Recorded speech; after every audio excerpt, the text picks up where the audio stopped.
Hey, what's up, guys? Happy New Year. It is 12:01 over here on the East Coast. I don't know where you guys are, but Happy New Year. We are going to be celebrating rolling in 2023. This is the first live stream of the year. I'm here joined with my co-host today, my wife, Nancy, aka Mrs. Lee. Let's say Happy New Year to everybody. Happy New Year's, everyone. Pause that. So today we are going to be rolling in the new year with our top 10 4K Blu-ray list of the year. But first, let's wait for some people to roll in to the chat before we get started. We're just going to relax for a couple minutes. If you guys have anything interesting to say, let's see who's in the chat today. We got Mr. Tristan. Keeping Up with the Joneses here. What's up, Tristan? Julio is here. Happy New Year. From Brazil. Say Happy New Year's in Spanish. You can say it too. Feliz Año Nuevo. Oh. Which, by the way, I think my family should be calling me soon. Hope everybody's having some good drinks. Today we are doing the Blue Moon. Today's video sponsor is Blue Moon.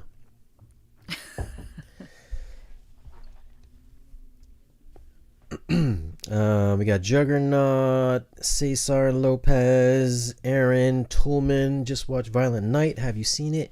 Yes, we did. We saw Violent Night about 2 weeks ago. 3 weeks ago, 2 weeks ago. I think it was at the beginning of December. I know we saw it at the beginning of summer. And I watched it recently at the house too. It's on Kaleidoscape and it's also on iTunes. So you can pick it up on iTunes for like $15. Oh, that's very nice. Keeping it with the Jonas. Always nice to see Nancy. Oh, thank you. Right. Do we have any guess? What's going to be number one on the list today? Anybody have any guesses? What is going to be number one? I know what's going to be number one. Everybody knows what's going to be number one. Really? I don't think I know. But we're going to see. I got Ryan. Ryan Campos says, looking forward to the PSA review. Just ordered one myself. Oh, interesting. Maybe you should have waited for the review to come out first.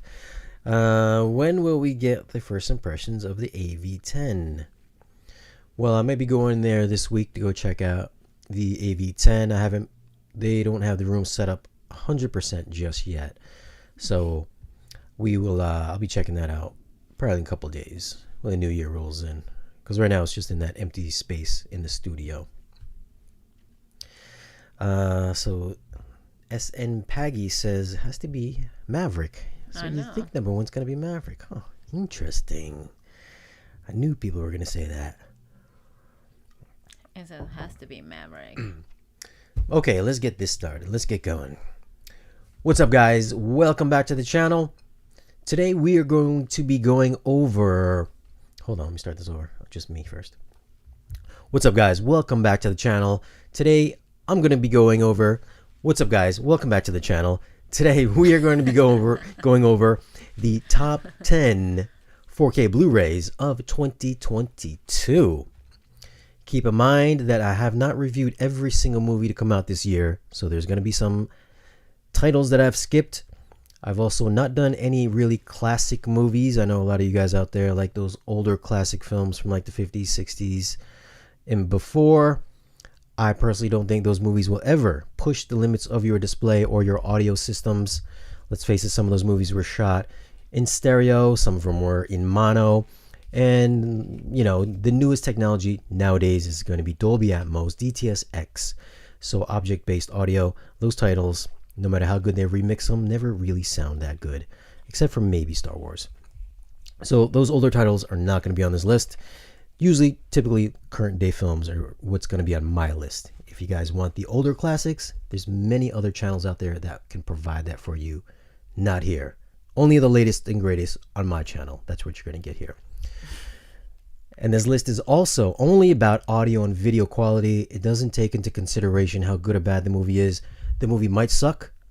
That doesn't matter. Just as long as it looks good and it sounds good, that's what matters here on this list. So... with that being said, what do we got? Coming in what? Coming up at number 10 is The Batman. It was shot in 4.5K and it has a 4K DI.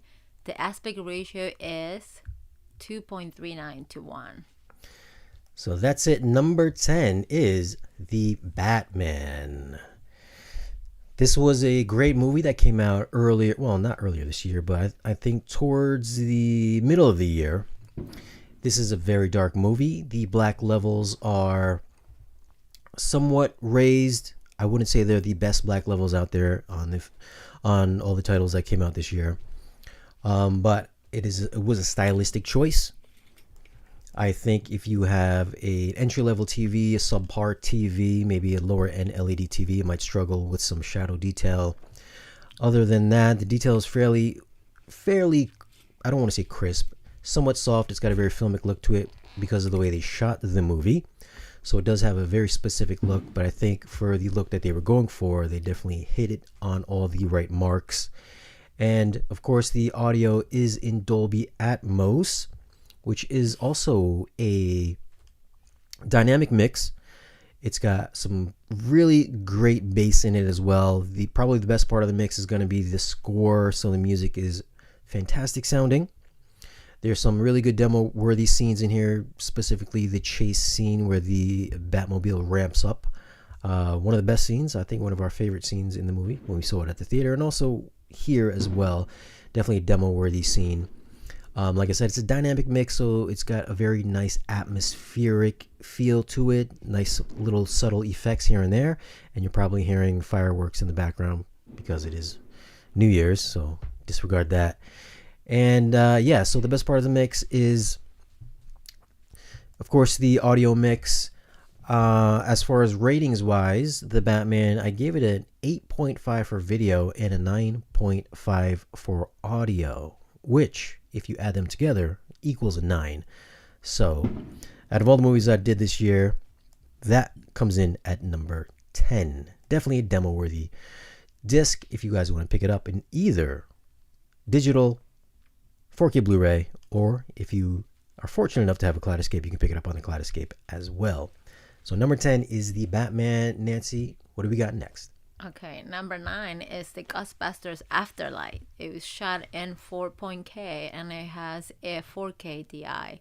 The aspect ratio is 2.39 to 1. Number 9, Ghostbusters Afterlife. How many of you guys would have guessed that one? Probably not too many of you. I don't think it was that popular of a movie, but I thought video quality wise was very solid. It's got some nice solid earthy tones to it. A lot of the film takes place out in the desert, so it's got kind of a warmish look. Again, color tone was very natural. I thought HDR was fairly bright and vibrant for some of those ghost busting scenes, especially with the, what are those things called? The little proton packs. So the electricity coming from that. Great HDR with that, pretty bright. And the audio is in Dolby Atmos. For the score, I gave Ghostbusters Afterlife a 9.3 for video and a 9.1 for audio, which, if you add them together, average them out, it comes out to a 9.2. Again, the audio mix is great. It is a dynamic mix, so you'll hear some swirling effects towards anytime they're chasing after ghosts. So you'll hear either the car driving down the street with some really good movement. You'll hear ghosts moving around in the background through your lower channels, also some atmospheric effects in the upper channels as well. Overall, a great atmospheric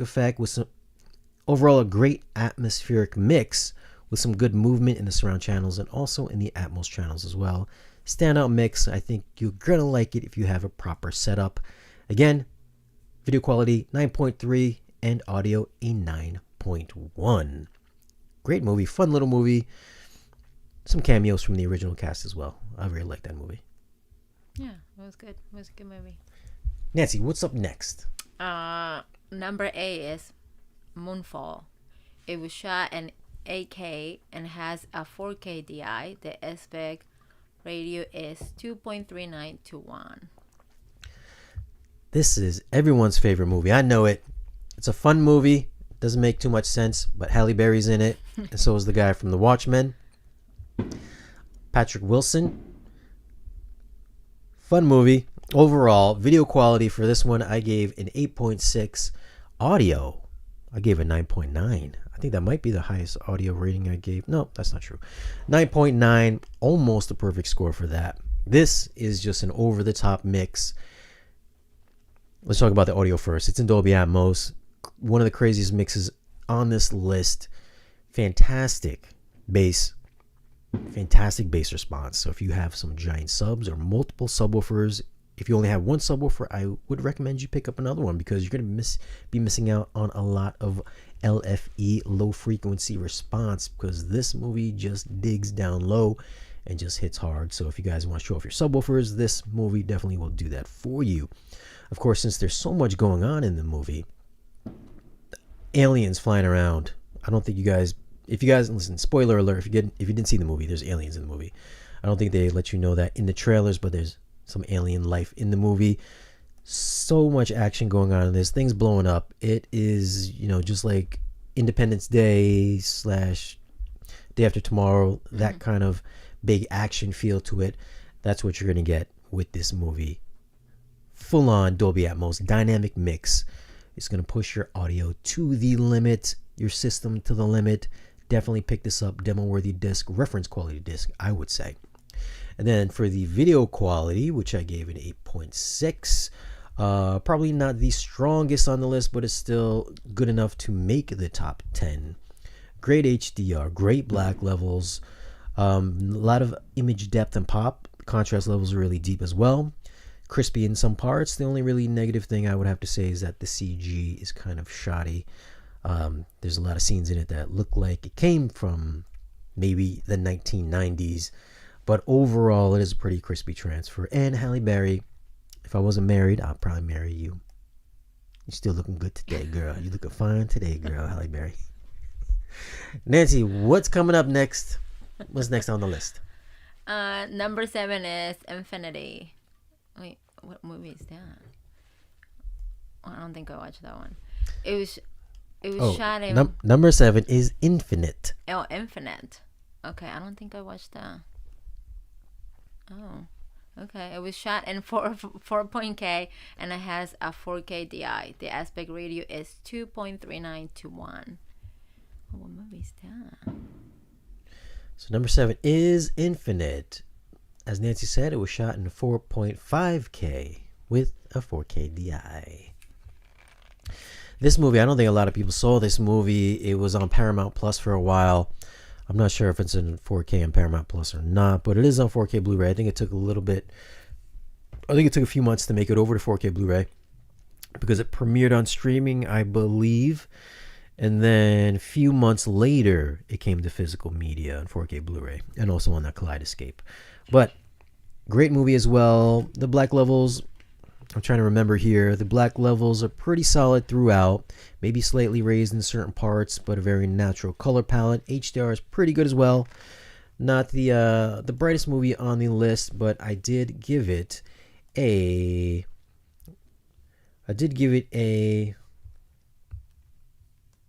My score is at. I did give it a 9.8 for video, so pretty darn good. And audio, I gave it an 8.8. So, if my memory serves me right, I didn't think the black levels were super great. Although if I did give it a 9.8, so it must be pretty darn good.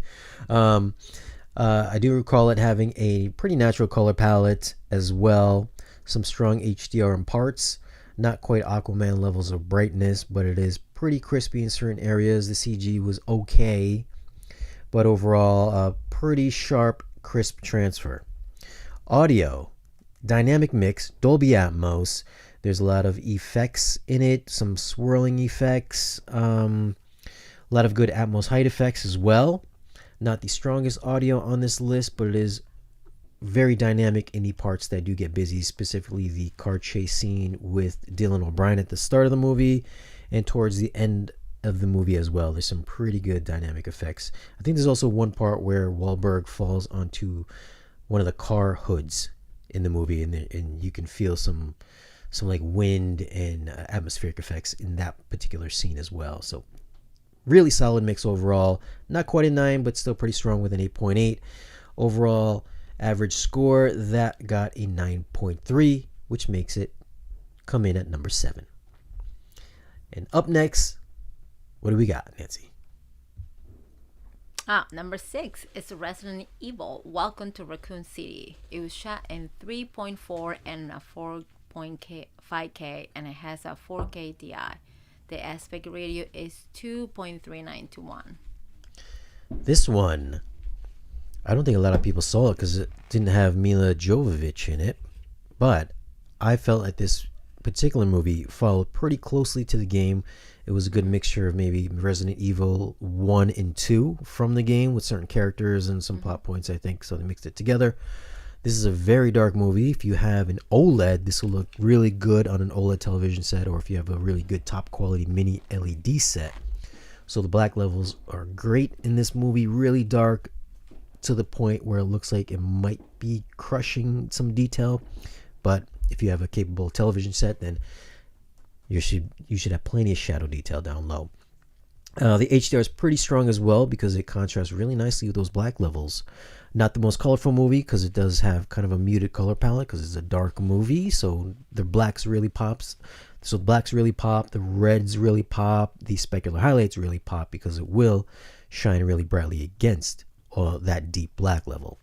Great quality transfer, pretty sharp as well. It's got a really nice cinematic dark feel to it, which looks very similar to what you get on the video game. So I gave that a 9.0 for video quality, and for audio, really strong as well, 9.6 for audio, which is in Dolby Atmos. This is another one of those certain big action scenes get really good. They get really creepy, good creepy atmospheric effects with little creepy sounds coming from behind you. The lickers, those creatures with the long tongues. There's that scene in the hospital where it sounds pretty creepy. And just throughout the entire movie, atmospheric stuff like rain and, little creepy sounds. Like I said, you'll hear them swirling around through your lower channels, and also some nice atmospheric extension up top. So 9 for video, 9.6 for audio, average score 9.3, which ranks it in at number 6. Nancy, what's next? Number 5. Wow, okay. It's Elvis. It was shot in 4.5 and 6.5K, and it has a 4K DI. The aspect ratio is 2.39 to 1. This is a fun movie. Me and Nancy both seen this at the movie theater. And if you are an Elvis fan, or maybe if you are not even an Elvis fan, I thought it was pretty good. I didn't think Austin Butler was going to be looking like Elvis. Well, he still doesn't really look like Elvis, but I think after a while you get used to him being Elvis. He sounds like Elvis. So he's got that nice, cool, deep voice. He's also going to be in possibly another movie on this list. I thought, listen, we're not here to talk about the movie, but I like the movie. It's a pretty good movie. The best part of this movie is probably going to be, almost a tie. I gave the video 9.7 and 9.2 for audio, so they both really mirror each other really well. Very strong video quality. HDR is top notch, really, really bright, so you're going to get some nice speculars, especially during the daytime scenes when they're in Vegas. The lights shining in Vegas, those neon lights here and there that pop up throughout the movie. His costumes or his outfits during the movie shine pretty nicely as well. The color palette, really nice, deep, dark black levels, really high contrast.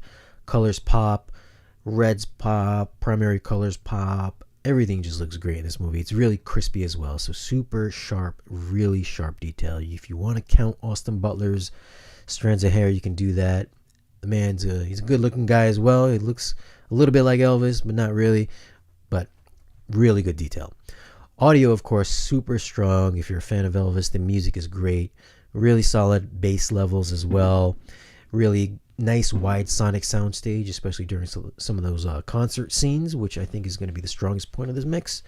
And some just nice everyday slight, light atmospheric effects throughout the lower channels. Again, great score. 9.7 for video, and audio gets a 9.2 for a total average score of a 9.45, which brings it in at number 5. Nancy, what's next? Okay, number 4 is Morbius. It was shot in 8K and 6.5K, and it has a 4K DI.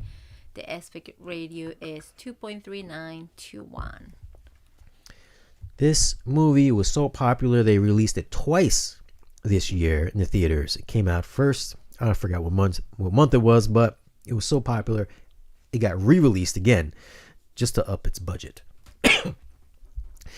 Probably not the strongest Marvel movie to come out this year, and I don't think it's probably going to get a sequel, but who knows. But that doesn't matter how good or bad the movie is, because Morbius got a 9.3 for video and 9.7 for audio. Ooh, strong scores for Morbius. It's always the best movies that get the best score. This is one clean, crispy transfer. Any title that comes from Sony is usually pretty clean and crispy, and this is definitely no exception. Great looking movie, great black levels, great HDR as well. Not a lot of colors in it.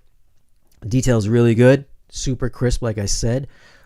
Great effects that do come across really sharp and very detailed, if not somewhat fake, because it's highly CG, and the extra resolution makes the CG kind of stand out. So that's kind of a negative on that part, but still super crisp, sharp detail, and really nice bright highlights.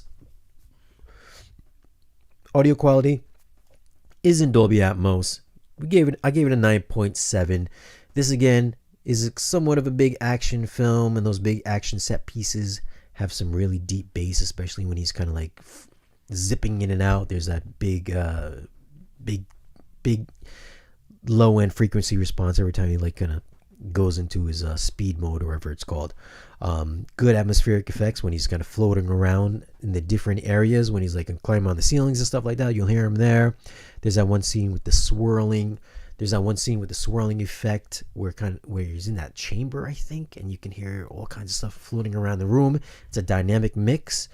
Sony usually delivers on their audio mixes. Again, no exception as well. Morbius, a great audio video experience. 9.3 for video, 9.7 for audio, with a cumulative average score of 9.5, which brings it in at number 4. Nancy, what we got next? Number 3 is The Matrix Resurrections. It was shot in 6K and 8K, and it has a 4K DI. The aspect ratio is 2.39 to 1. This movie came out during the beginning of the year, during the pandemic time, during the COVID times. So it didn't get, I don't think it got a theatrical release. It definitely released day and date. Streaming on HBO Max. And I think a lot of people were excited to see this movie, but maybe one of the worst movies to come out this year. Again, we're not here to review the movies itself, but it's definitely one of the worst movies. Definitely the worst Matrix movie, I think. But I gave this one, man, this is the only one that got a 10. It got a 10 for video and a 9 for audio. Woo, I mean, this is the sharpest, crispiest movie on this list. The effects do kind of stand out because it is so clean, so sharp, so detailed. So some of those CG effects do look a little wonky, but crispy digital effects, super clean. HDR is fantastic. Details fantastic. Colors are great. Black levels are great. I don't know what else to say. This is just demo worthy from start to finish. Great looking movie. Audio is weak. I mean, my bad. Story is weak, but the audio does get a 9 whenever Keanu Reeves is using his force powers. You get that nice blast of bass when he's doing the whole, force thing. I don't know, whatever he wants to call it. He does that so many times in the movies. That always sounds really cool. There's that shootout, another lobby shootout, which you get a lot of dynamic movement. So it is a Dolby Atmos mix with dynamic movement. It's not static. Solid scene during that other lobby shootout, or is it the office building shootout? That sounds great. Again, the bullets and stuff flying around the air.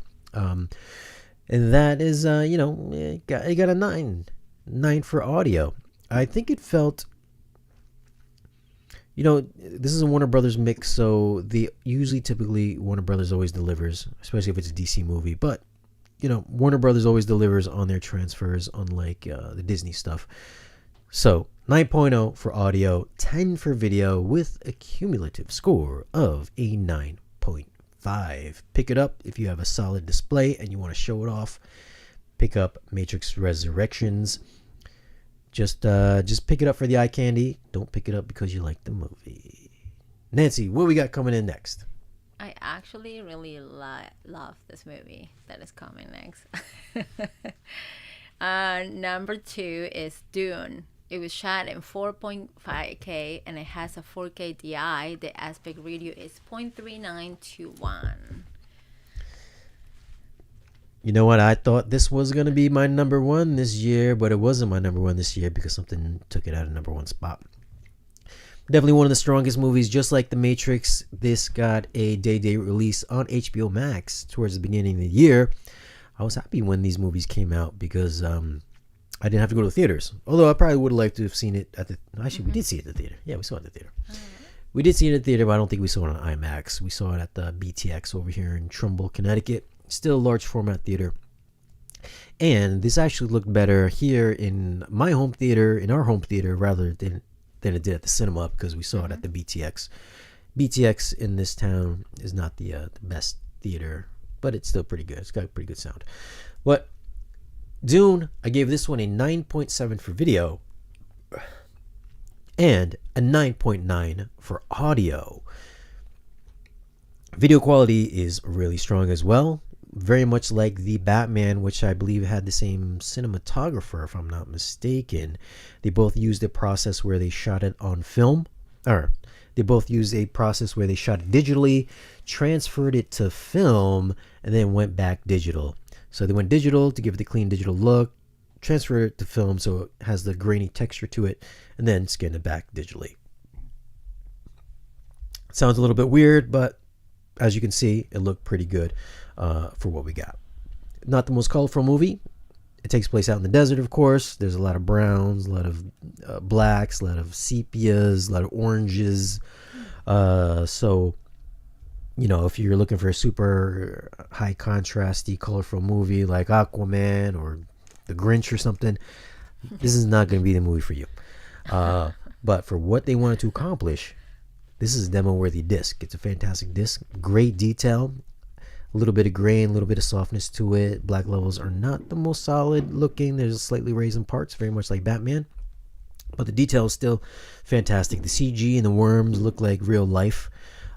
Great digital effects, especially the choppers, the ornithopters, and that scene with where they're flying over the worm's mouth. Great looking movie. You can't go wrong with this movie, especially if you got a nice top tier TV, which I gave it a 9.7. Audio, 9.9. This has a thunderous score, one of the best sounding mixes on this list. If you have a soundbar, then I feel bad for you because you're missing out. If you have a fantastic home theater system with some subwoofers, you're going to really benefit from this mix because the bass is off the charts on this mix as well. And a lot of dynamic movement. This is a dynamic mix, not a static mix.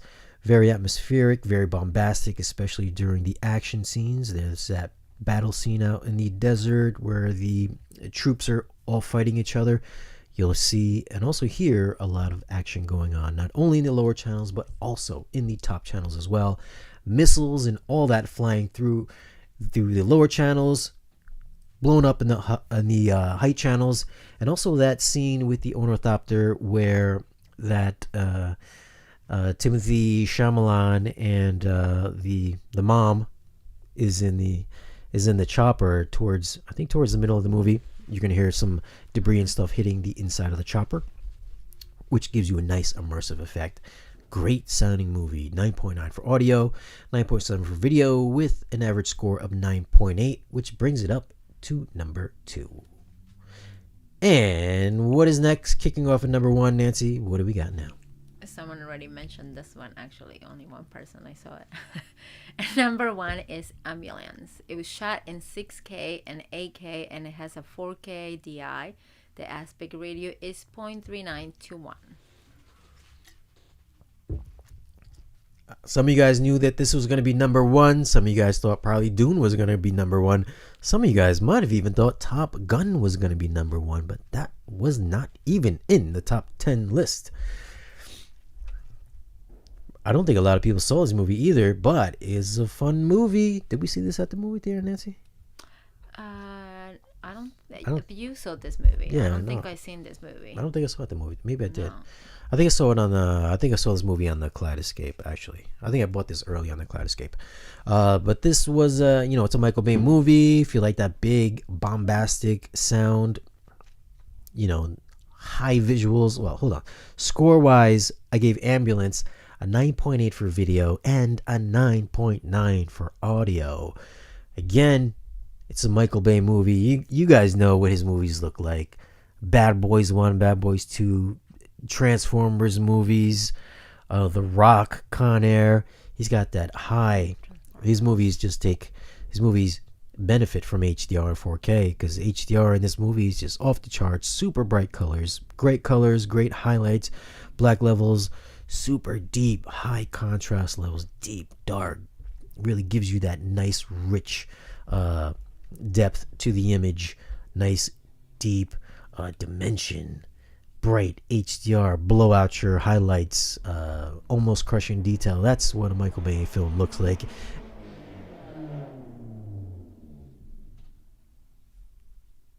The motorcycle, hold on.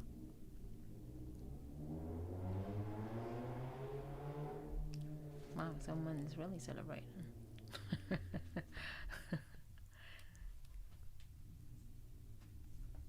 That's what a Michael Bay movie looks like, and that's exactly what you're going to get here with Ambulance. Detail, again, off the charts, especially those close-ups of Candyman and Jake Gyllenhaal. What a great looking movie. If you have a TV that's high quality, C2, G2, X95K, OLED, mini LED, this thing is going to shine and blow out your nits on your display level and also on your projector. JVC laser quality, Epson laser quality, Sony lasers. Fantastic movie, man. Come on. Fantastic movie. Audio quality, gave it a 9.9, near perfect score. I'm not sure why I didn't give it a 10. Maybe I could have, but I got a 9.9. This is, again, another one of those movies off the charts. Bass is insanity. If you have multiple subwoofers, if you don't, get yourself multiple subwoofers because it's not going to do justice with just one. The effects in this movie, it's a Michael Bay movie. I mean, what more can you ask for? There's stuff going on in the lower channels. There's stuff going on overhead. There's things blowing up. There's choppers, car chases, explosions, things going on, interiors of ambulances with knives and tools and Spanish women and bleeding cops. Great movie. Great sounding movie. Just fantastic. There's a Heat-esque gun shootout in the streets of LA. I think it's in LA. Not quite as good as Heat, but pretty close. Pretty close. Definitely a demo-worthy disc from start to finish. Audio video quality. 9.8 for video and 9.9 for audio, for an average score of 9.85, which gives it the number one top spot for 2022 top disc of the year. You gotta have it. If you got a nice quality home theater system, AV system, if you have a great audio system or a great video, great display, pick up this movie. I'm gonna leave some links down below in this video description if you want to pick up anything on this top 10 list. And of course, we're going to have some honorable mentions. Nancy, what's the first honorable mention? The first one is the Spider-Man No Way Home. It was shot in 4.5K and it has a 2K DI. The aspect ratio is 2.39 to 1. That's it. Spider-Man No Way Home. This is the first movie I believe has a static mix on it. I could be wrong in that, because it did come from Sony. It didn't come from Disney. Maybe it's not static mix, but I think it's static mix. Somebody correct me in the chat. Nancy will let me know. But I think it's a static mix. This one I gave a 9 for video and a 9 for audio, which would give it an average score of 9 for you guys that know how to do your math. Video quality as well. Also the only movie on this list with a 2K DI. Maybe partially the reason why it didn't make it in the top 10.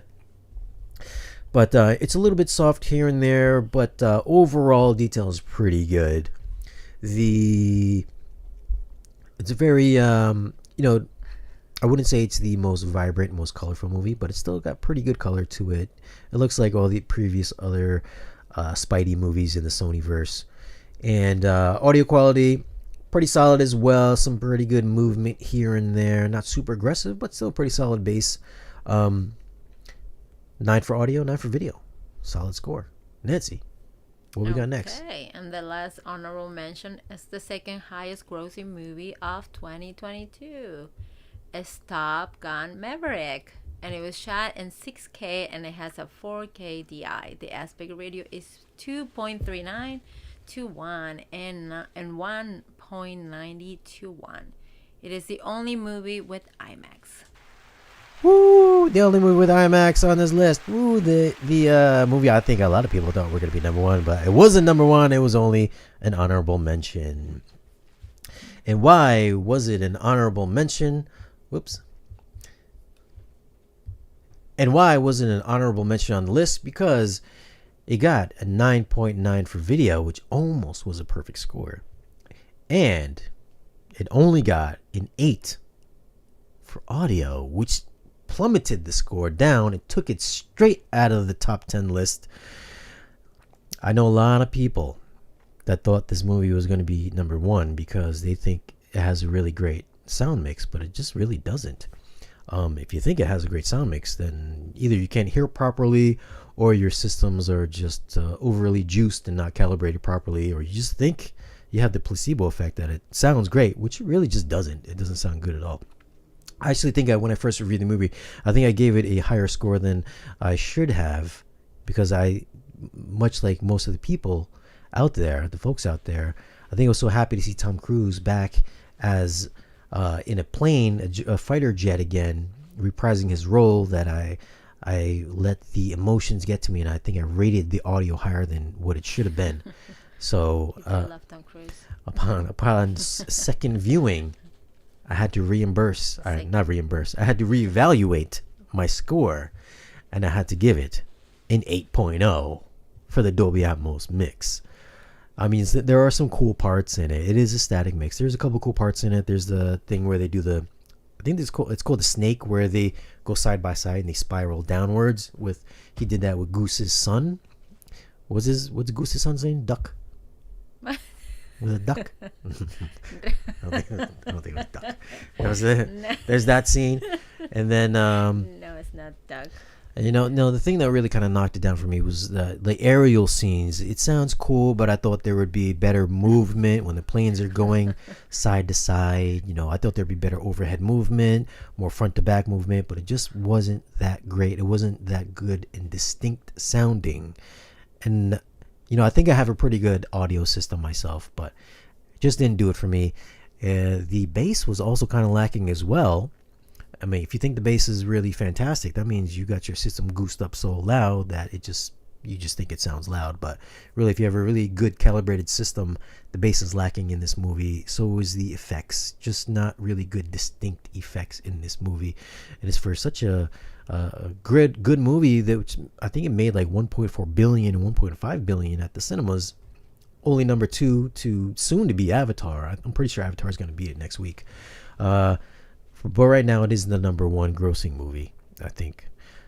But for movies with such a big, high grossing budget, I was expecting better audio.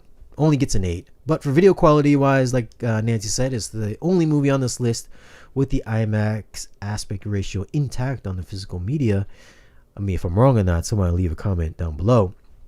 But 9.9 for video. Again, you do get the IMAX scenes in it, specifically the ones at the beginning of the movie where he's flying the Dark Star plane. A couple of the aerial scenes towards the end, which I think the majority of the stuff at the end is in IMAX. Maybe the last half hour or so was in IMAX. Very super sharp and crisp, detailed transfer overall from start to finish. The movie wasn't shot at all in IMAX cameras, but it was shot with IMAX certified cameras, especially designed to fit into the cockpit of the planes. And the detail stays consistent throughout. Really sharp, really crisp. Colors really natural overall. Nothing too bright or crazy vibrant. But the black levels are solid. Great shadow detail. Great detail. Crisp if you want to count Cruise's pores or strands of hair. You could totally do that in this transfer. Amazing looking video quality transfer. This one, again, 9.9 for video, 8 for audio, for an average score of 8.95, which kicks it out of the top 10 list. Only made it as an honorable mention. Still overall, 2 honorable mentions, Spider-Man No Way Home and Top Gun Maverick. Still great looking transfers, even though, I would say number 11 and number 12. If this was a top 12 list, then it would be on the list. Pick up any one of these titles on this list if you guys want to show off your home theaters, your TVs, your sound systems, your projectors. I will leave some links down below in this video's description if you want to pick up any one of these movies that we have mentioned in this video. As always, guys, feel free to follow us on social media. If you want to support the channel, there is a YouTube membership. Hit the membership button. It starts off with like $1, $5, $10 per month if you want to support the channel. If you support the work that we're doing here, especially on New Year's. Happy New Year's, guys. Or if you guys want to join Patreon as well, if you want to support the Patreon channel. Thank you guys for all you guys that signed up this year, on all the supporting members that have been there for the past 3, 4, 5 years. Appreciate all the support on Patreon as well. We do give extra perks there, such as digital codes, physical media, great discounts on audio video gear, such as on amplifiers and speakers, direct contact with me, which you would get if you guys leave me comments in the comment section. Sometimes I just don't like to respond because I don't like to read all the comments because they're usually kind of shady sometimes. But if you are on Patreon or on the YouTube membership, I will get back to you directly, really quickly, usually within a few minutes. So that's on Patreon. Of course, like, share, and subscribe. And let us know what is on your top 10 list on 4K Blu-rays this year, either on 4K Blu-ray, streaming media, or on the Cloud Escape. Leave your list down below in this comment section. Again, like, share, and subscribe, and we shall see you again in the next video. Yes, and well, here goes to 2023. Okay, that's it. Let me see what we got here. We have interesting comments. Yeah, I think some of them say something about the rooster. Rooster. Oh, is that his name in the movie? Yeah. Like Rooster? Then they said duckling. I thought that was hilarious. Oh, Getty. Okay. I see. Did we get a super chat? Oh, we got a super chat. Tony Esquire with the $10 super chat. Thank you, Tony, for the super chat. $10. Happy New Year, Shane. Would like your thoughts on my less than impressed view of the AWOL 3500 as I'm considering returning it. I'm considering the lesser Aura. Is this crazy to you? Yeah, I think it's pretty... Well, no, I wouldn't say it's super crazy. I think the AWOL 3500 is the brighter projector, if I remember correctly. I know they just had a firmware update to enhance the black levels, and which is supposed to give some better shadow detail. And also there's Dolby Vision support, if I'm not mistaken. And I also felt that the AWOL projector probably should have won the Ultra Short Throw Shootout this year rather than the LG. I'm not really sure why the LG won, but LG did win for some reason. I think the LG maybe looks a little bit more like a JVC projector, but the AWOL was a little bit sharper, I felt, over the LG. I still think the AWOL is probably the best Ultra Short Throw this year. Plus it has 3D. I mean, I think the Aura has 3D as well, if I'm not if I'm remembering correctly. But I mean, the Aura's still pretty good. Still a good projector. I do still think the AOL is a better projector. But if you do switch it out, then let me know what you think for sure. Thank you for the super chat, Tony Esquire. Yes. What else? I don't know. I saw a few comments about like the Norman. Some people liked it. Some others didn't. Tony left another super chat. My number one 4K release of 2022 is Tropic Thunder.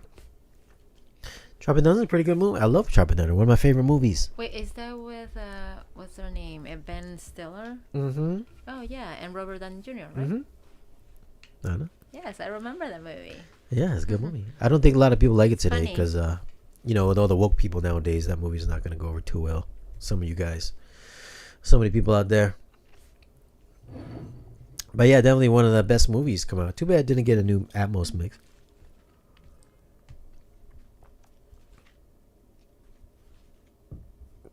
Oh, come on, man. Tony Esquire. What did Tony say this time on the super chat, Nance? Really, both contrasts and Elvis out now. I mean, on the updates and get back to you. Thanks, brother. Okay, Tony Esquire. Yeah, so I think when we did the projector shootout, was it 3 weeks ago now? I think they had sent over the firmware for the Dolby update and the black level update as well. So yeah, man. So yeah, I think is it the only one? No, it's not the only one. It's one of the few ultra short throws with Dolby Vision support, which I don't think the Aura is going to get. Look at that. Techno Dad, a.k.a.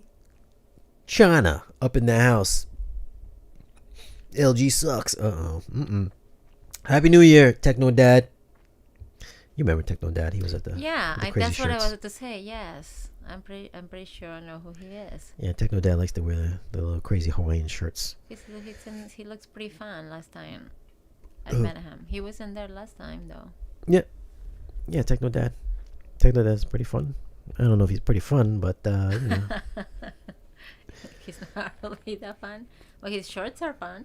I said the ads at the beginning of the Tropic Thunder were awesome. When I first saw the movie back when it first came out, I was like, oh, look at the interesting trailers. Weird.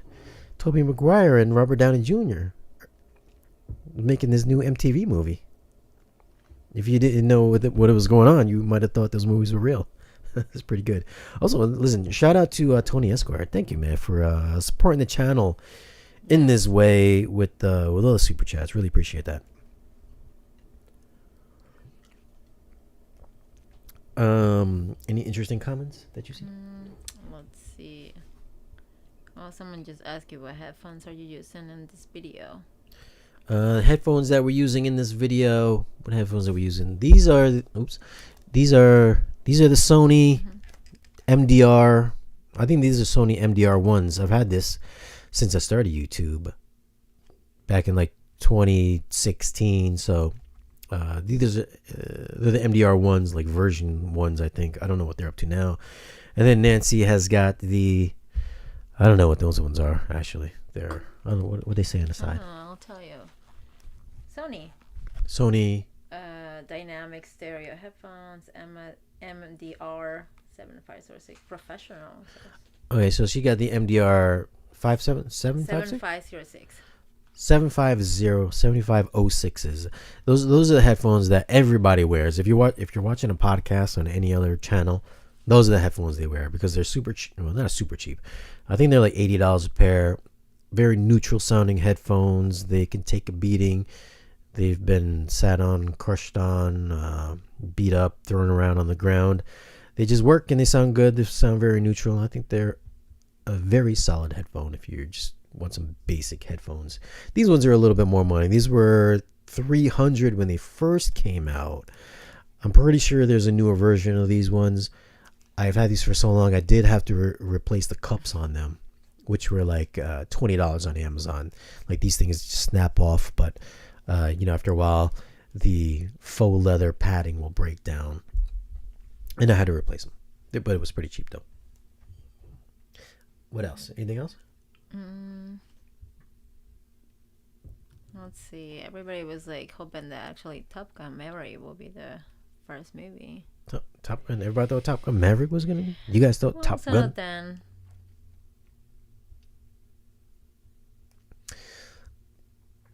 I mean, it's a pretty good movie, but I mean, I'm not really an expert in audio.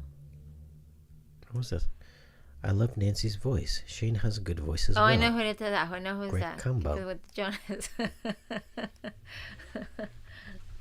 Tristan? I knew I should have my own podcast.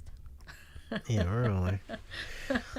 Love your vid, Spare Change. Who's Spare Change? Let's see, that's Allen. What the heck is Spare Change? Satan's Alley. No more. Satan's Alley is the best. Chana, what was that music they were playing in Satan's Alley? I forgot what the song was. I remember the song. I don't know who sang it though.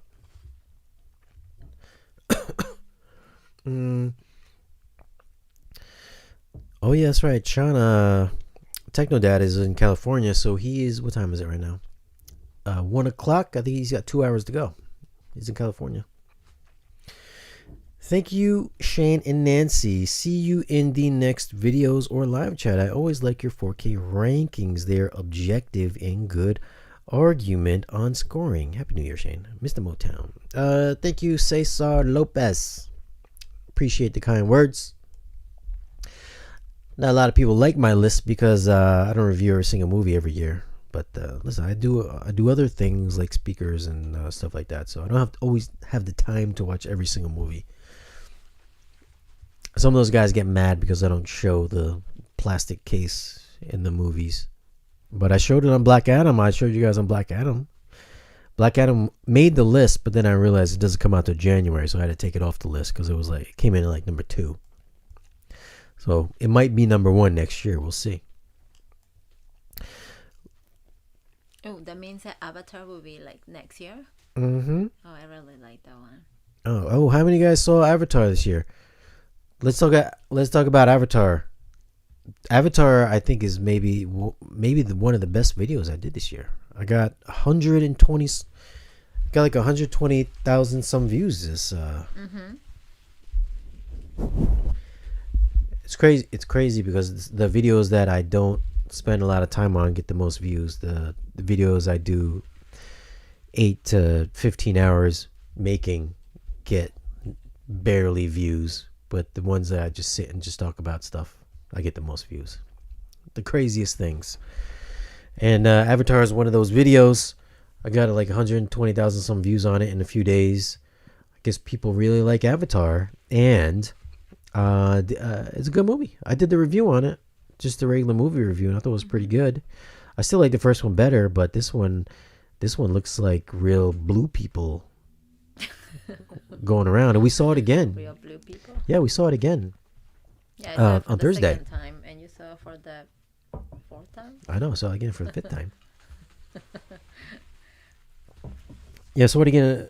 We saw it again at Plainville, Connecticut, over at their Dolby Cinema. There, they have another one of those Dolby Cinema, and across the hall they have the IMAX Cinema, and that's the 3D on the Avatar 2 is pretty good. Maybe one of the best we've seen so far. It looks a lot like my JVC projector, just better because the JVC projector can't do 4K 3D. Happy New Year, Techno Dad again. 12:56, almost midnight over there. Where is the abyss? The screen, that screen picture Cameron had posted 2 years ago was just clam everyone down. What?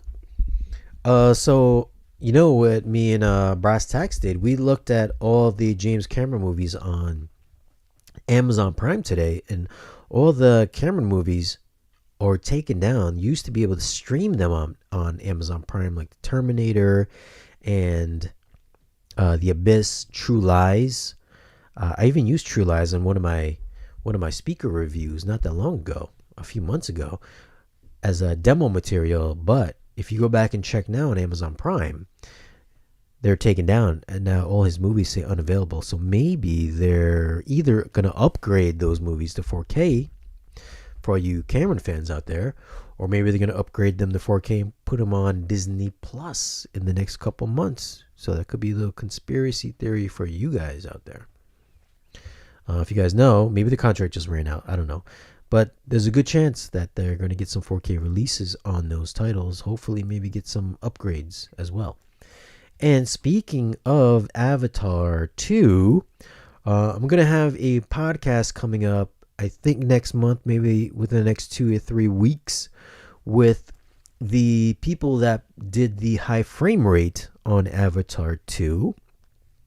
So they're going to come on and talk about why they did the 48 frames per second and the benefits of 48 frames per second that was being used for Avatar 2, The Way of Water.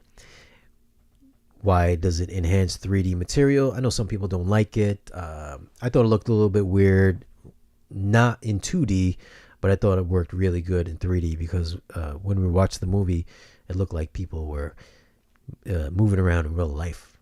Like it made the Na'vi look like real people, even though, they're CG. And then we're also going to discuss the brand new release of Titanic in 48 frames per second coming February 14th, which is Valentine's Day. So be on the lookout for that podcast with me and some folks that did the work on Avatar 2, The Way of Water. I think that's going to be an interesting podcast. So be sure you guys join in for that one as well. Get your questions in. And I did put up a post on the community tab about the 48 frames per second. If you guys have anything interesting to say, drop your questions there, which I can use to ask the guys. I don't know if James Cameron is going to be on the podcast. If he is, awesome. I'm going to ask him for a role in Avatar 3. But if not, I'll just ask questions to the technical guys that are going to be on the podcast as well. Oh, someone asked you a question. It's good, Shane. Happy New Year. I have a question. Do you know if IP Man got a good 4K transfer? Did IP Man get a good 4K transfer? I don't know. I didn't see it. Listen, you guys might not believe, but I don't think I've seen any IP Man movies before. I know they're on Netflix, but I haven't seen any IP Man movies.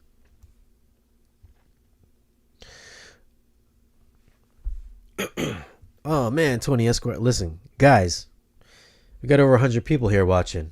Only Tony Esquire is dropping super chats. Stop being broke asses. What's Tony Esquire say? I'm guessing my girlfriend and I are going to see Avatar next weekend, or part 1 versus 2. Which do you like better? Oh wow, which one do you like better? And I think I said in the review that I think the first one was the better movie because I think the story in the first one was a better movie because you got all the, you got the Earthlings coming to wipe out an entire tribe of aliens just so they can get the unobtainium material. So they're going to kill the entire village or the entire tribe of Na'vi. Where on this one, it's basically just a revenge movie with the bad guy from the first movie. He's just going to kill Jake Sully, and his family gets mixed up in it. So really, you see, the first movie they're going to kill like thousands of alien creatures, Na'vi, and whatever other tribes are out there. They're going to kill. They just want to kill them all just to get the material. Whereas on part 2, they're just going to kill Jake Sully and maybe some whales, some space whales. But you get to see the part where, how he kind of is in society now. Sort of like that. Because, he was human and now he is an, Avatar. Yes, he's an avatar. So, how he, is in now the blue community. Yeah, some people's not gonna like that because Jake Sully is now a Na'vi. He's now part of the tribe. But in the first movie, like I said, they're gonna kill all the aliens. And this one, They just want to kill Jake Sully. So the stakes are higher for the first movie. They're gonna just wipe out an entire race of aliens. This one, they just want to kill one person. So I felt like it was more interesting in the first movie. Although this one was a little bit sadder because it was for you family people out there, or for your fathers out there. It was a little, or for your mom. No, definitely for the moms out there. It's definitely more, I guess, emotional. Yeah, well, it was because the first, you don't want to spoil it for people who didn't see it. We can spoil it. It's been out for 2 weeks. Yeah, but what about people who haven't seen it? Oh, hold on. Oh, me and my girlfriend going to see Avatar next weekend. Part one. Okay. See? All right, Tony Esquire, you're gonna have to mute your phone. You're gonna have to mute it. When I raise my hand again, that means you can unmute it, because we're gonna spoil it right now. But hands up, we're gonna spoil it. When I put my hands up again, we're gonna unspoil it. Okay. So let's spoil it. So they're gonna kill Jake Sully. Actually, it's a little bit sad because they kill one of the kids. They kill one of the sons. Well, yeah, the first son. Yeah, they kill the oldest son. I guess the first kid. Yeah, exactly, the firstborn. Yeah, so that was a little bit sad in the movie. That I know Nancy was crying. Nancy doesn't cry in movies, but Nancy cried in this movie. What? Nancy cried in this movie. I didn't feel sad. I mean, I felt a little sad at that part. Sad? I didn't cry at that part, but I felt a little sad at the part where they killed the son and they were on the rocks, and then Neytiri, Zoe. Was her name? Neytiri was on the rocks. She was crying, and then she was like, ah, ah. And then I did feel sad at that part. The only part that I was sad at was when the little firefly water things were floating in the water, and they're showing, and then the young girl was like, put the little backpack on, it will help you. It will help you breathe. Yeah, it will help you breathe. I was like, oh, this is actually kind of sad. What was sad? Because it was sad because she came to help the mom.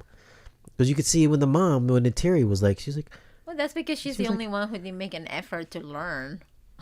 She's like, I will help you. It was sad because she killed all the people. She killed everybody to save, because she was mad because the son died. And then the young girl, Katie, I don't know what her name was. I don't think it's Katie, but Kira. She came and she was like, I'm going to help you, Mom. And then she was like, she couldn't help. She was not strong anymore. The little girl had to help her after she killed everybody on the ship. And then she was like, I will help you, Mom. And she saved her mom. I was like, oh man, that's sad. And then they float out. They were flying out of the ship with the lights, the fire plugs. I was like, oh, that's pretty sad. Actually, it's pretty sad. I feel like that was kind of a good scene too. When that's the only part I thought was sad. That was the only part that you were sad. Okay, well, that sounds pretty cool. It's a good movie. Okay, now we're not gonna unspoil. You can come back if you muted it. We're gonna end. This is the end of spoilers. Okay, so Gunnar says I probably won't watch it. Then wait for it on Disney Plus. No. Yeah, you can't do that. No, you gotta go watch it on the movie theaters. It's not really a bad movie. Yeah, don't be. Listen, who says it's a bad movie? Did somebody say it was a bad movie? What do the comments say? Let's see. No, I don't think so. No, I don't think nobody said. It says, tell me that Avatar 2 is another woke garbage piece of junk forced down our throat. There's nothing woke about Avatar 2. There's nothing woke about it. There's a little bit about whales, like saving whales. You know how whales get killed in our society nowadays for whatever they're killing whales for. That's about the only thing that they preach a little bit. I think the first one was like, I think the only reason is because of the son. He connects with one of them. So because he was like, what's it called? Remember, that's the first time that the whale came out, and then they tell them stories, and after that, yeah, there's nothing woke though. No, it's kind of stands alone in some way. Yeah. I mean, I don't think it's just a continuation of, like, Jake's life, but and his family and the story how he, Yeah, it's a family. It's a family movie. If you are maybe if you're like in your early 20s and you don't have a family, and maybe you're not gonna like the movie. If you didn't like the first one, you're probably not gonna like the second one. If you don't have a family, you're probably not gonna appreciate it because you don't know what it's like to be a parent. You don't know what it's like to be a dad or a mom or a stepdad or a stepmom. You don't have the love of family, so you probably won't appreciate it that much. No, unless you like animals, maybe. Yeah, if you like You'll animals. feel sad for the whale. If you like sea life or just I creatures, love sea life. or if you just like life in general, you'll appreciate the movie. But there's nothing woke about it. If you're not gonna go see the movie at the theater and watch it on Disney Plus, then you're missing. fucking lose. Don't be stupid. Watch at the theaters. It's like a couple bucks. Go see it on Tuesdays or whatever. If you want to be cheap, go watch it on the discount day in your local town. I'll just do it for the popcorn. Or just do it with a popcorn. But go watch it at the movies. Don't support the movies. Don't support the movies. If you don't support the movies, then you don't get good movies at the cinemas. You get streaming movies like Matrix Resurrections. You don't want that. Support the movies. Go watch it at the movie theater. Watch it in the best format and the Dolby 3D HDR Dolby Vision. Watch it the best you can. Don't watch it on Disney Plus because you're cheap. If you are poor, then I understand that you're poor and you can't do it. But if you're poor, you probably shouldn't watch it on streaming because you can't afford streaming. So what are you talking about? Go watch it at the movie theater. Oh yeah, like you'll get not only the sound, the picture. I don't know. I mean, I think it was really good. I don't think it was good. Yeah, it was good. It was great. Good movie. I've seen it 5 times. I liked it. Oh, I might give it a watch then. I'm in England, so I was thinking about watching it in BFI Max over here, larger screen UK. Okay, yeah, do it. I do have a 75-inch OLED though, but I have an 85-inch mini LED and a 120-inch CinemaScope screen. Gunnar Hussein. My TV and my home theater doesn't look as good as the theater screen, cinema screen. So you guys out there that think your OLEDs look better than Dolby Cinema, you're lying to yourself. Go watch it at the cinema. Hey Shane, hello from Japan. What else? It says, good morning, I'm new to the channel. I just started buying 4K movies. Who said that? Stevie Dan 1969. Stevie who? Dan 1969. Happy New Year chat. Remember, the like button is free. Hit the like button. Yeah, hit the like button. Hit the like button, guys. Come on. I'm probably going to edit I'm going to edit this video down with the 4K stuff. So, I can work in some video clips and all that stuff.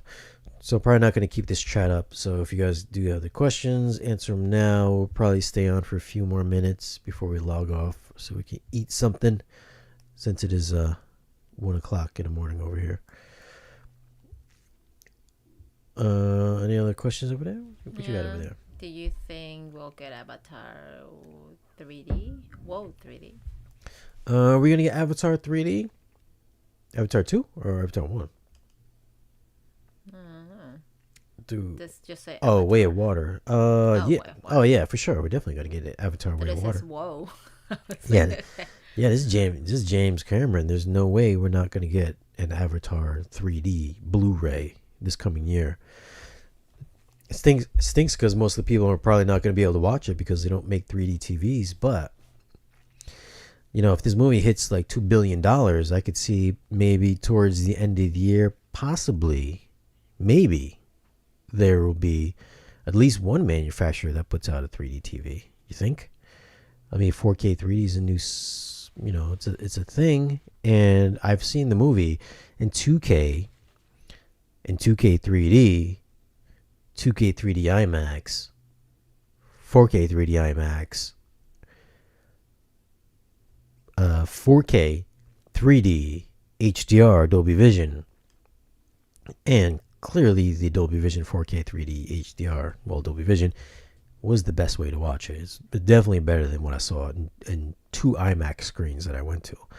So, I mean, if you think about it, the Sony had made specific cameras for James Cameron to shoot Avatar in 4K 3D, and I think Samsung actually made the first 3D TVs back in 2010, 2009, 2010. I think Samsung came out with the first 3D TV.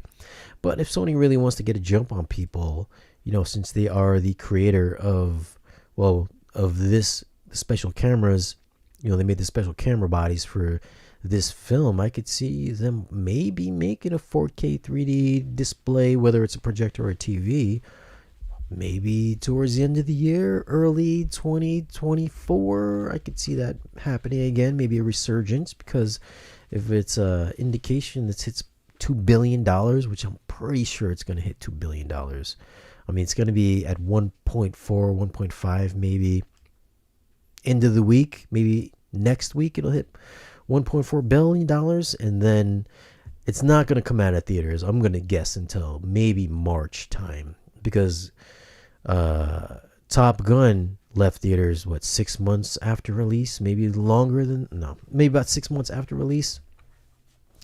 Then it came on streaming first, and then they released the physical media, I think 2 or 3 months after the streaming.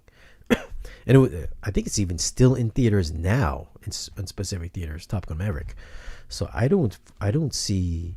I think very much like the original Avatar, I'm pretty sure they're gonna milk the theatrical run on Avatar 2 to get as close to 3 billion or 2.9 billion that the first movie got,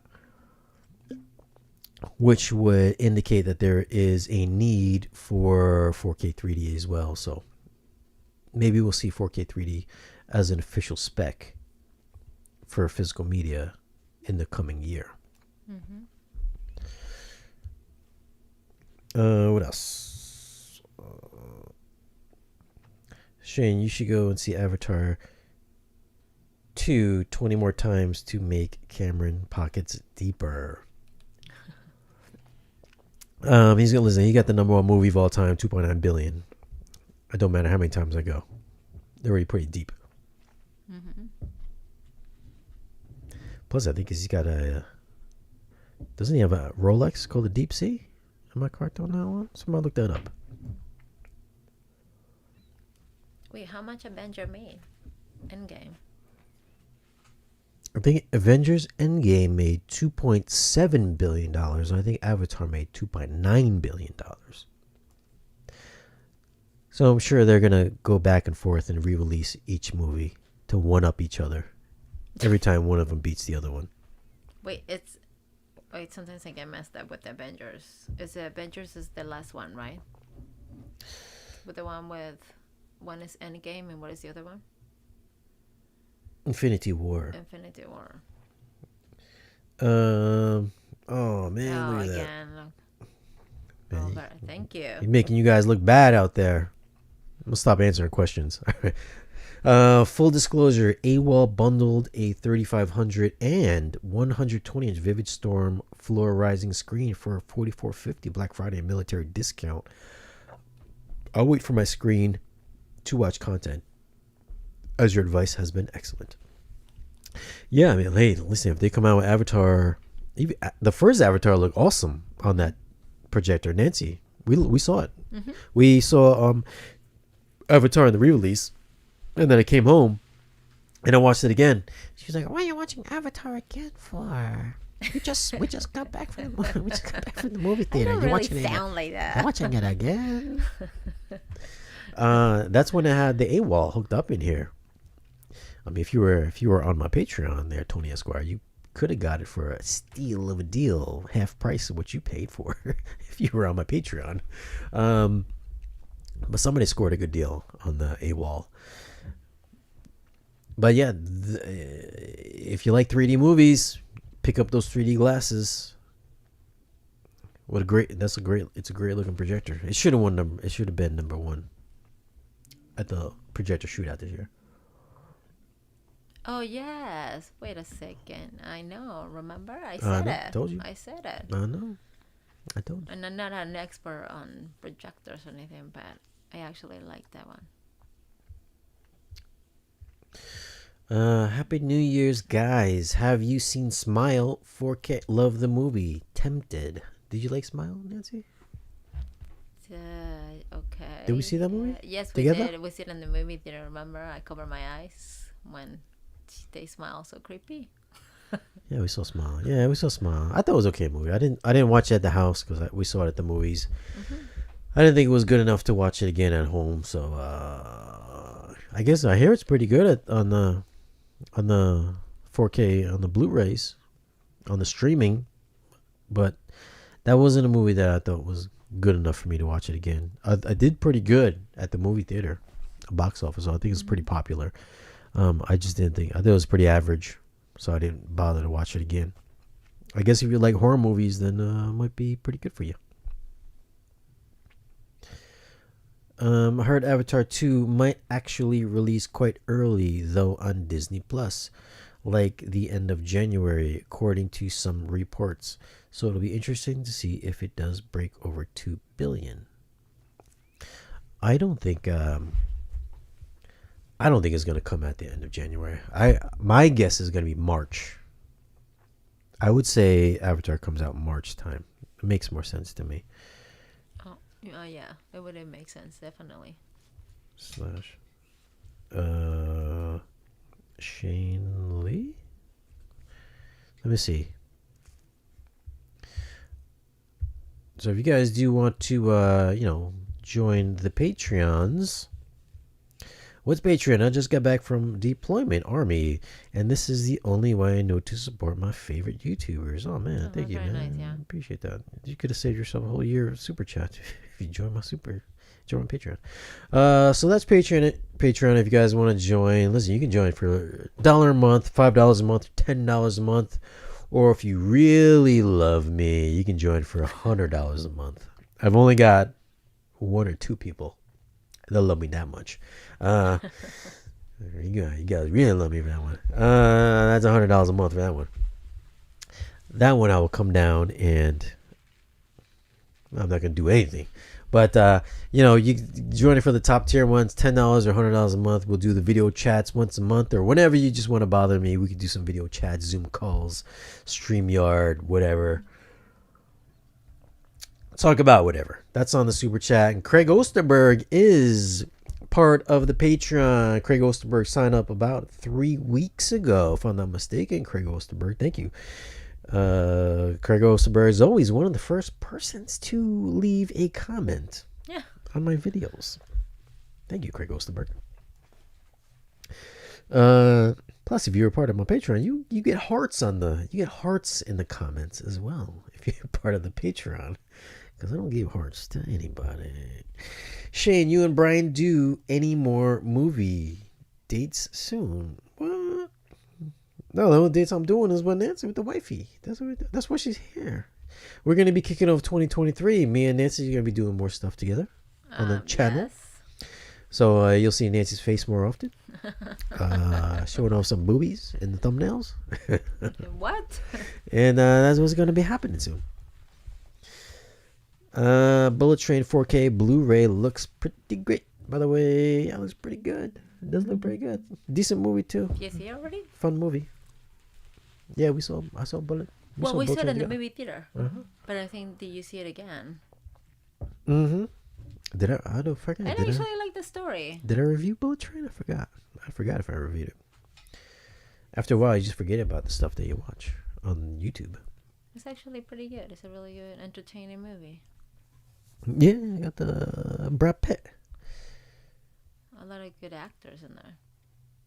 Oh, well, it was the guy Bad Bunny or something like that. Oh, yeah, Bad Bunny. Mr. Australia, so Happy New Year. Gotta go. Have a great year, everyone. Keep up the great channel, Shane, and I'll keep watching. Reverend Slim is normal. All my local theaters suck, and I have 714 Atmos at home. Well, that's what happens sometimes. Oh, no, seriously, you and Brian are a solid mix on AMC theater visits. Yeah, you guys should join AMC. I wish I had some affiliate links for AMC. That would help out. But I don't have any affiliate links, so I don't make any money off AMC. But you guys should join AMC if you like movies. It's $25. It's $25 a month to go see 12 movies a month. I mean, if we saw Avatar, I saw it 5 times. That's $125 worth of movies in 1 month. It only cost me $25. I mean, if you Yeah, and we saw it in like where we saw in the city. So in the city, that's a $30 ticket. Yep. Yeah. I saw it IMAX again in Danbury. That's like a $20 ticket. Yeah. I saw Dolby Cinemas. That's another $20 ticket twice. 2020. Yeah, and then I mean, we saw geez. it in Plainsville. Yeah. Yeah, Blainsville. Yeah. That's like, let's just say average $20 a ticket. And I saw it 5 times. That's crazy. And for only $25 a month.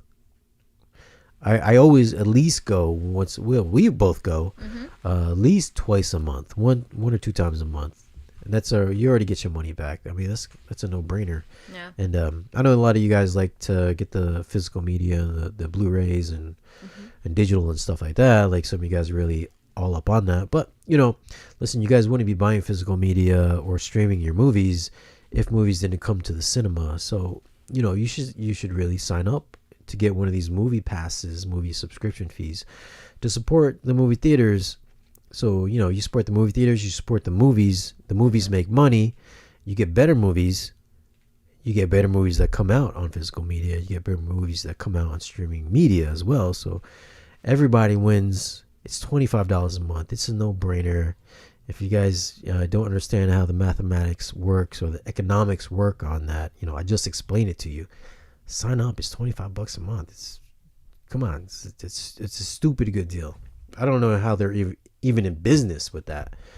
Well, I know how they're in business because they sell popcorn. That's where the money comes from. No, I love the popcorn. But sign up. Get the AMC movie list or AMC A list. It's $25 a month.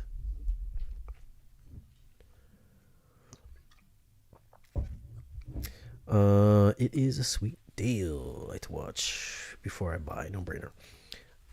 Have a Cineworld movie pass. Look at that, $17 a month. Was that euros? I don't know what that equates to American dollars. 17 euros. Yeah, depends. Could be $20. Something like that. What's his name? Stevie Dan in 1969. Yeah, from Scotland, he said before. Oh, from Scotland. Stevie Dan from Scotland. What time is it? We'll hang out for another 5 minutes, then we'll log off. If you guys have any questions, drop them here in the chat. That's Patreon. If you guys want to do the Patreon thing, sign up. Or pounds sterling. So I guess, euros. All right, you know what? We're going to log off here. Oh, that's right, because Scotland. Yeah, no, I know what he's talking about, pound sterling. I just never been to that part yet. This guy says, cinema is button pushing today. Cinemas today have no real showmanship that went years ago. Just button pushing now. No, I won't support cinema button pushing with no tabs and screen masking. So if you're talking about like film and curtains that open and close, yeah, I get it. But it depends on what cinema you go to. Some of them have really good video quality at your, at specific cinemas, if that's what you're talking about. And then most movies nowadays are just digital. I mean, most of the movies run off of Windows PCs. I mean, there have been many times where I've seen the Windows desktop pop up on the screen, and that's how they get their films. They're running off PCs, and your rationale that you don't want to go to movies just because you don't get curtains and proper masking, that's fucking stupid. You're a movie fan. You're here. You're on my channel because you like to watch movies. You're here on my channel because we're talking about movies. So why would you not support your movies just because your cinema is not the best? Go find another one. There's more than one cinema in towns. Go find yourself a better cinema. Even if it's not the greatest, go watch it anyways. There's good movies out there that you should watch. Whether it's, a big Marvel movie or just like a small movie like The Whale or something like that. Go watch it. It's a good movie. People spend a lot of time and effort. They work on this stuff. Shooting cameras, editing video. Go watch it. Support it. Don't be a little bitch just because there's no masking. Support the movies that you like. Do it because it's good. It's good for the economy. It's good for the people that are in the industry that help entertain you guys. Mm-hmm.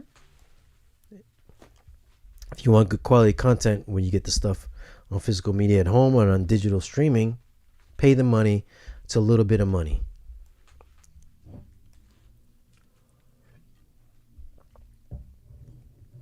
Oh, Stevie said that he saw Casablanca last month on the big screen and it looked amazing. Oh, there you go. See? It's good. Yeah, oh my goodness. I saw the movie, years ago. It was very interesting to see it.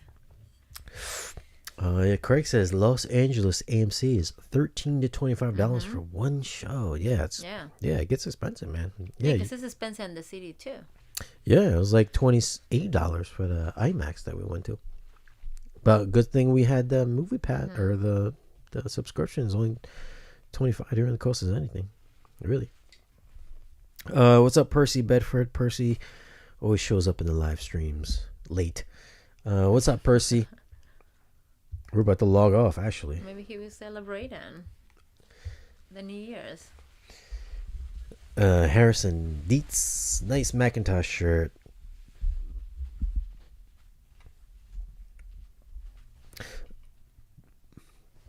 Not true. There's Harkins theaters. They run actual film. The employees all wear bow ties. It's pretty sweet.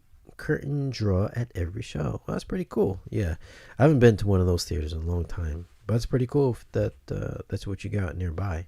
So it's nice. That's nice. You get a better personal experience like that. Mm-hmm. Shane, have you seen My Fair Lady yet? I think I saw My Fair Lady when I was a little kid. I didn't see it now. Oh, is that like the song My Fair Lady? I don't know. I don't even remember. Is that what it is? I don't think you were born yet. No, I wasn't. I pay $5 extra for IMAX. Looking forward to the Oppenheimer in IMAX. I guess you got the So with the with the A-list stuff, it doesn't matter if it's in Dolby or IMAX. You don't have to pay. There's no upcharge on it. It's just like $25. But still $5 for IMAX. I guess it's not bad. Just tapping in, bro. Percy Bedford. Yeah, I don't know where Percy's from. Percy, where are you from? Unless Percy's waking up at 1 o'clock in the morning, 1:30 in the morning. Are you lot angry at James Gunn, by the way, for what he did with Henry Cavill? Oh, Nancy, how you feel about Henry Cavill? Oh, I love him. If you ever listen to this, please, I'm available. No. Yes, I am actually upset because I think he was a really good Superman. I think he's really good. I mean, apart from Christopher Reeves, yeah, but I really like him as Superman. Yeah, it's sad. Henry Cavill was gonna have part 2, then they not gonna have part 2 anymore. I don't know if he quit The Witcher because of Superman or Man of Steel 2, but yeah, a little bummer, a little sad. A little sad for him. He's not gonna get his second movie. I know. But I think they said that they want to have him in a future movie in the DC universe, just not Superman. So he'll probably come back as something else. Like what? I don't know. We'll see. I guess we're gonna find out next year. Next year, or maybe the next year after that one. But I'm pretty sure. But I saw a document. I saw something in the news that someone said that they made Ben Affleck and Gal Gadot and Henry Cavill may sue because actually Ben Affleck was promised to direct one of the movies. I don't know. I don't know hear if it's that. true or not, but I just saw We'll somewhere. see. Hopefully, you didn't get that information on TikTok. No, it wasn't on TikTok. It was one of the news and my things. But I don't know if it's true or not. I don't know. We'll see. I don't know. I didn't just hear saw it. about I didn't read the whole thing. I was like, oh, okay, whatever. I don't know. We'll see. I don't know if he's gonna sue. I don't Well, know. he's right. Christopher Reeve is actually a really good Superman. Yeah, Christopher's Yeah, he's good. my first on the list. And then Yeah. Sarah Kibble. I didn't like the other guy, though, Who? from the show. Lois, Superman and Lois. Lois and Superman. Who's? Lois and Superman. You know, it was a show. No, I know. Yeah. Yeah, it's on HBO. It was on HBO Max. DC situation is a sad shit show. Yeah, I don't know. We'll see. I don't think nobody's gonna sue anybody. I don't think so. Yeah. We'll find out. We'll find out in a couple months. Pretty sure they're gonna announce the new Superman within another month or two. We'll find out who's the next Superman. I think they're talking about the guy from the sex show on HBO. Jacob something. Jacob from what's that show? Euphoria. The boy from Jacob. Wait, what is he going to be? Superman. Wait, what? We'll see. No. We'll see what happens. Oh. See what happens. I mean, nothing against him, of course, but... They should probably make an Asian Superman. They're thinking about a black Superman. They should make an Asian one instead. I don't think they're going to make an Asian Superman. But Yeah, okay. that's better. Asian Superman. Come on. I could do it. Tom Welling or Dean Cain? Who's better? Probably Tom Welling is better Superman than Dean Cain. Yeah, Tom Welling from Smallville. Oh, yes. I do love... yes. Oh, yeah. I forgot about him. That's right. Wait, is Dean Cain the old guy? Who later in Supergirl plays the dad? Of the sister? Of Alex's sister? I don't know who Alex is. Well, if you wouldn't watch Supergirl like I did, Nobody then watches you wouldn't know. Nobody watches Supergirl. Well, I watch it. Nobody watches Supergirl. How many people? How many I watch it. I liked it. How many people watch Supergirl in the chat? Tell us if you watch Supergirl. No, they probably didn't because they're all like mans here. So, shame for Superman. Yep, see that? Well, I like Supergirl. Oh yes, that the other guy was also for Superman. Yeah, I don't know about him as Superman. There will be only the 3 one, which is Christopher Reeves, Henry, and Tom Welling, as in the show. So yeah, Dean Cain played Superman and Lois. Yep. Yeah, you see, there he goes. Yeah. Yeah, there's the other Superman show on HBO. Yeah, but he also plays he plays the dad in Supergirl. Yes. Herbert Cavill will do Warhammer. Herbert Cavill, come on, Craig Osterberg. Yeah, he's gonna do the little adaptation, Amazon Prime, the game, Warhammer. I've never heard of Warhammer before. I guess because I don't play games, but I guess he's excited about it. Henry Cavill's a pretty big video gamer. He loves video games. So hopefully it's a good show. Yeah, you see. Brandon Wealth was very good too, I think, but never got a chance either with the sequel. Yeah, there you go. Yeah, he looked like Christopher Reeve, like a young Christopher Reeve. He looked like him. Lois and Clark. Yeah, there's another one HBO. Is it called Lois and Clark? No, well, there's the Superman and Lois. No, but there's 2. Superman There's Lois? the old one, and there's the new Superman that adapted after Supergirl when he came out on Supergirl as a Superman. I forget the name of the guy. I don't remember because I didn't watch it. With the one with the kids, Lois is supposed to have a kid. I think that one's the one that you said is in HBO. No, it's a TV show, HBO Max. Somebody's seen it. It's a good show. It's a good show. I watched a couple of it. I got a little bit bored, but it's Is a it good the show. one with the kids? Yeah. Yep. Lois and Clark. Is it Lois and Clark? I don't know because there's 2 ones. No, it's not Lois and Clark. It's like Superman and Lois. something. Maybe it's just Superman. Yeah, I don't know. I couldn't see past the kids. I mean, I'm nothing against it, the kids, but like I don't know. Did you watch our See, Lois movie? and Clark was the old one. Yeah. Oh, okay. Yeah, it's the old one. Yeah, it's not the new one. The new one's pretty good. It's on CW or something. Superman Returns. Okay, story, but dreadful color. So muted and dark. There he goes. Yeah, Superman Returns. Okay. Yeah, I did see that a long time ago. George Reeves in the 1950s was my first Superman. Yep. Not mine. I wasn't even born then. Do you think Michael Rosenbaum is the best Lex Luthor? Michael Rosenbaum has a podcast. Which is pretty good. Michael Rosenbaum has a Talkville podcast, which is pretty good with Tom Welling, and they talk about the people.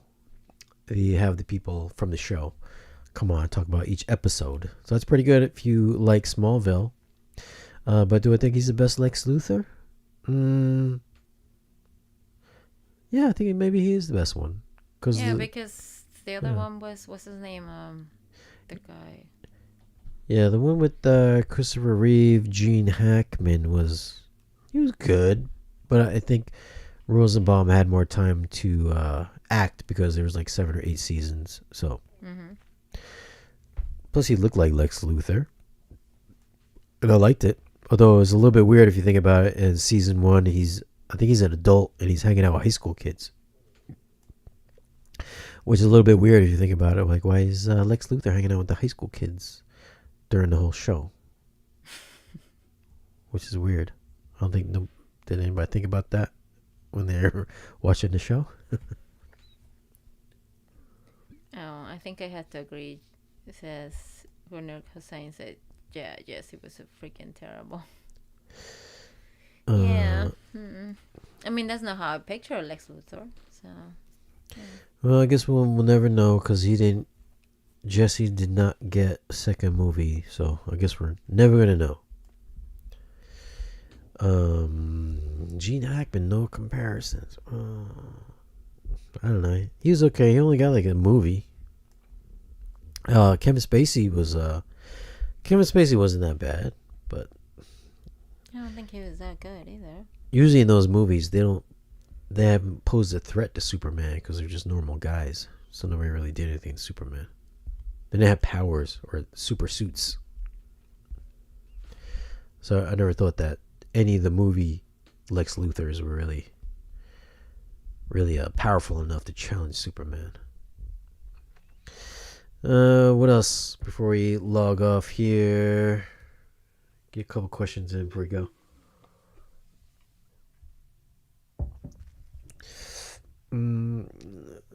Good here. I don't know, but I think I may rewatch Smallville again. Well, I don't remember finishing the 2 last seasons. Oh no, I had to watch the last season too. Yeah, no, I don't remember because when he was going into like more into like Superman mode now at that point. I know, I didn't see that last season. We had to watch it. HBO or something. True. You lot looking forward to Zack Snyder's Rebel Moon. Could be the next Star Wars alternative. Yeah, it's coming on Netflix. I think this year. Rebel Moon should be pretty good. Gene Hackman had 3 movies, part 1, 2, and 3. Man, I don't remember part 2 and 3. I just remember the guy, the moon guy. The guy with the bad guy, and then Superman. I think Superman got drunk in part 2, and then part 3 was part 3 with Richard Pryor. I think part 3 and part 4 or whatever they had after that. I forgot. Yeah. Kevin Spacey, Lex Luthor in 2006 Superman. Yeah, though he was pretty good. Kevin Spacey was pretty good. You know, despite whatever they said about him with the boys and the boys and stuff. But I thought he's pretty good. I thought he's pretty good, Lex Luthor. Shane, how loud can you play this scene, Superman Returns, where Lex says wrong? It's loud. I don't know. Thoughts on Glass Onion? I think it was good, but the first one was much Yes, better. I actually think the same thing. Yes. Yeah, the first one was better. It was more of a mystery. The second one wasn't a mystery. I figured. Really? I already guessed who it was in the first one, though. But I still enjoy it better than the Yeah, second one. Yes, this is what I read. You know, murder mysteries. Oh, I figured out who did the Glass Onion right from the beginning. I already knew who did it. no, you didn't. Mm-hmm. No, that's what you think. You just didn't. Nope. I figured it out pretty quickly, guys. No, you didn't. Mm-hmm. No, you didn't. You thought it was a woman. No. Smallville's on Hulu. Hear anything of Band of Brothers in 4K? I haven't. Although it might be a Kaleidoscape. But I haven't heard anything about it. But if you like Band of Brothers, maybe you guys like The Fablemans, which is about Steven Spielberg. That might win an Oscar this year. Who knows? Okay, let's get off here. Happy New Year's, guys. We're going to log off. We're going to call it a night. Thanks for hanging out with us.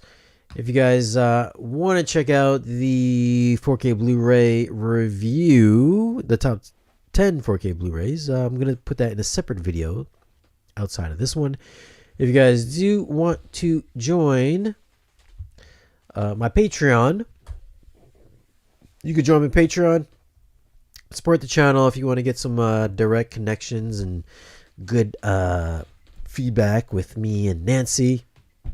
Join my Patreon, patreon.com/Shane Lee. Join for as little as $1 a month, $5, $10, $100 if you really like me. Or join the YouTube channel membership as well. There's some guys on the YouTube channel membership also. You can join YouTube channel membership. You can gift YouTube channel memberships to other subscribers to the channel. If you enjoy the work we do here, if you have requests and stuff like that, if you want to get discounts on gear, if you want to get discounts through me, through Value Electronics, you can join Patreon or the YouTube membership. Again, $1 a month, $12 a year. Don't be cheap. You guys can afford $12 a year. Come on. Let's be real. You guys can do that as well. Help support the channel. I'm coming up on 100K for this year. 2023 should be probably in the next month or two. We'll hit 100,000. Upcoming videos. I got a bunch of subwoofer videos coming up. I got the giveaway for the RBH. One of the home theater 5.1 systems. There's a giveaway for that coming up as well. If you're a part of the YouTube membership or on Patreon, you'll get an extra entry to win the giveaways that I'll be throwing as well. So definitely join that if you guys want to up the ante and get your name in the pool for the 5.1 giveaway. So that's happening also. Patreon.com/spare change. Join it. Happy New Year's, guys. Thanks from me, Nancy as well. Yes. See you in the next video.